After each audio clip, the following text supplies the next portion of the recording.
সংসার নষ্ট হয় শুধুমাত্র স্ত্রীদের অতিরিক্ত জেদের কারণে। এটা মানেন আর না মানেন, বিশ্বাস করেন আর না করেন, ইউ বিলিভ দ্যাট, আপনাকে এটা অবশ্যই বিশ্বাস করতে হবে।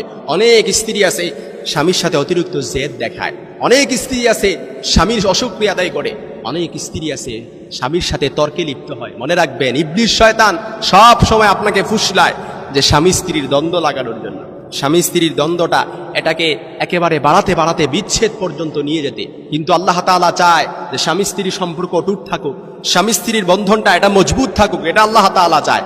এই জন্য আমার অনেক মা বোনেরা সে অনেক সময় না বুঝে স্বামীর সাথে জেদ দেখায়।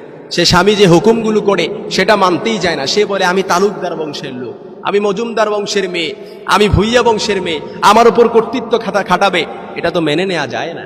কিন্তু আপনাকে এটা বুঝতে হবে, কোরআনে আল্লাহ তাআলা বলেছেন আর রিজালু কাওয়ামুনা আলান নিসা, আপনার উপর আপনার স্বামীকে অভিভাবক হিসেবে স্বয়ং আল্লাহ তাআলা